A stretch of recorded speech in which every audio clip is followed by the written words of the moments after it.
నమస్కారం. రీసెంట్ టైమ్స్లో ఈ సోషల్ మీడియా వచ్చిన తర్వాత ఆడవాళ్ళు మగవాళ్ళలాగా మగవాళ్ళు ఆడవాళ్ళలాగా పిచ్చి పిచ్చి రీల్స్ చేస్తూ పిచ్చి పిచ్చి కథలు పడతా ఉన్నారు. ఆ టిక్ టాక్ అప్పటి నుంచి ఇదే దరిద్రం. కొంతమంది ఏకంగా ఆపరేషన్ కూడా చేయించేసుకున్నారు దరిద్రం కొద్ది. ఆ తర్వాత వాళ్ళు బతికి ఎలా ఉందంటే కూడా అసలు ఎవడికి తెలియదు. దరిద్రం కొద్ది వాడు ఎందుకు యూజ్ చేశానంటే నేచురల్గా ఆపరేషన్ చేయించుకొని మారటం వేరు, అది నేను తప్పట్ను. బట్ ఎవరో ఏదో చెప్తే అలా మారటం తప్పు.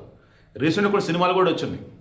వాళ్ళిద్దరూ ఆడవాళ్ళే, బట్ అందులో ఒక ఆడపిల్లకి ఒక ఇంకో ఆడపిల్ల అంటే బాగా ఇష్టం, ఫ్రెండ్స్ లైఫ్లో కలిసి ఉండని చెప్పేసి అనుకొని ఇక ఆపరేషన్ చేసుకుని అబ్బాయిలా మారిపోతాడు, ఈమె పరిచయం అవుతాడు, ఇద్దరు లవ్లో ఉంటారు.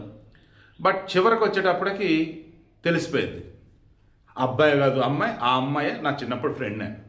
ఇప్పుడు ఇదంతా ఎందుకు చెప్తున్నానంటే మీలో కొంతమంది తెలిసి తెలియకుండా రీసెంట్ టైమ్స్లో గేస్గా మగవాళ్ళు, లెస్బియన్స్గా ఆడవాళ్ళు, అండ్ ఇంకేదో అంటారు అవి మనకు తెలియదు, ఎల్జీబీటీక్యూలో ఉండేవి కొన్ని ఏమో ఉంటాయి. ఇది ఎందుకు చెప్తున్నానంటే అది స్టార్టింగ్ ఒక చిన్న సరదాగా మొదలైంది.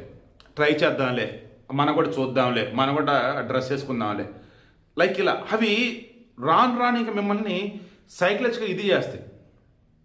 హుస్సేన్ అని చెప్పేసి ఇతను 23 సంవత్సరాలు, ఇతను అస్సాం, బెంగళూరులోని హొయసల నగర్లో ఉంటాడు. వీళ్ళున్న ఏరియాలో అపార్ట్మెంట్, అక్కడ లేడీస్ వాళ్ళ ఇన్నర్స్ ఆరేస్తారు కదా పైన, అవి మాయమైపోతున్నాయి. నెక్స్ట్ డే రోజు వాళ్ళు వేరే ఆరేస్తారు కదా, అవి మాయమవుతున్నాయి, ముందు రోజు పెట్టిన ప్రత్యక్షమవుతున్నాయి. వాళ్ళకి భయం. అలా ఒకరి తర్వాత ముగ్గురు అలా ఒకే ఏరియాలో.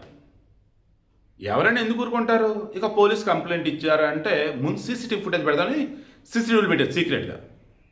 ఆ సీసీటీవీలో కనపడింది ఏంటంటే వీడు ఆ లోదుస్తులు పట్టుకెళ్ళి ఇంకా రకరకాలుగా ఏదో చేస్తున్నాడు. ఇంకా అది వేసుకుంటున్నాడా, ఇంకేం చేస్తాడు ఇంకదంతా నేను చెప్పను. కానీ వాడు మగోడు, కానీ ఆడవాళ్ళు లోదుస్తులతో ఏదో చేస్తున్నాడు. కొత్త వేరే వాళ్ళు కావాలి. అది ఎంత దూరం పోయిందంటే వాడు సైకలాజికల్గా ఇక ఆల్మోస్ట్ అసలు నార్మల్ మనిషి లేడాడు. విజువల్స్ ఇవన్నీ చూసి దెబ్బగా ఇదైపోయి మనం కాదని పోలీసులకు చెప్పారు. పోలీసు వచ్చి చూసేసి దా అని అన్నప్పుడు అప్పుడు అసలు విషయం చెప్పాడు. వాడికి అవంట వేసుకోవడం ఇంట్రెస్ట్ అంట. రోజు ఒకళ్ళు కాదు వేరే వాళ్ళు ట్రై చేస్తూ ఉంటా అని చెప్పేసి అలాంట. మగోడు ఏంది, ఆడవాళ్ళు బట్టలు వేసుకునేది ఏంది, అండ్ ఇంకా రకరకాల ఇకారాలు. నేను చెప్పింది ఒకే ఒకటి, క్రైమ్ అవేర్నెస్ ఛానల్లో పెడుతున్నా. మరలా చెప్తున్నాను, ఎల్జీబీటీక్యూ ఆ కమ్యూనిటీకి నేను వ్యతిరేకం కాదు, ఎవరి నచ్చిన బతకండి. నేను చెప్పేది ఏంటంటే గతంలో చాలాసార్లు ఇదే చెప్పాను. చాలామంది కింద కామెంట్లు పెట్టి తేడా కామెంట్లు పెట్టారు. అప్పుడు కూడా ఇదే చెప్పాను, బాబు మీకు నిజంగా హార్మోన్ చేంజెస్ ఉండి పుట్టుకు ఏదైనా మార్పులు ఉంటే డాక్టర్ని కలిసి హ్యాపీగా ఆపరేషన్ చేయించుకోండి. ఫ్యామిలీ సపోర్ట్, సొసైటీ కూడా సపోర్ట్ ఉంటుంది. బట్ ఒక రకమైనటువంటి ట్రాన్స్లో పడి ఎవరో ఒక ట్రాప్లో పడిపోయి సరదాగా మొదలయ్యి ఆ తర్వాత కావాలని మీరు కానీ బిహేవ్ చేస్తూ ఉంటే ఆడవాళ్ళైనా మగవాళ్ళైనా అది తప్పు అని చెప్పారు. ఇప్పుడు ఈ విషయంలో కూడా ప్రూవ్ అయ్యేది ఏంటి మరి? పోలీసుల విచారణలో తెలిసిద్దో లేదా సైకిల్ ట్రీట్మెంట్ తెలిసిద్ది. బట్ మీకు నేను చెప్పేది అయితే మీరు ఇంటి చుట్టుపక్కల మ్యాక్సిమం లోదుస్తులు అనేవి బయట ఆరేయకండి. ఒకవేళ ఆరేసేటట్టు అయితే కొంచెం వాటి మీద వేరే బట్టలు అట్లా వేరేసుకోండి. ఇన్ కేస్ వాటిని కనుక ఎవరైనా ఎప్పుడైనా పట్టడానికి మీకు అనిపించిందంటే ముందు సీసీటీవీలు పెట్టండి ఎక్కడన్నా. మీరు డైరెక్ట్గా వెళ్ళి చేయొద్దు, అవి తీసుకుని పోలీసులకి ఇవ్వండి, మిగతాది మొత్తం వాళ్ళు చూసుకుంటారు. ఎందుకంటే రీసెంట్ టైమ్స్ అపార్ట్మెంట్ కల్చర్ పెరుగుతుంది. ఈ మూమెంట్లో ఎవరెవరో ఏదేదో చేస్తున్నారు. సో సీసీటీవీలు పెట్టుకోండి.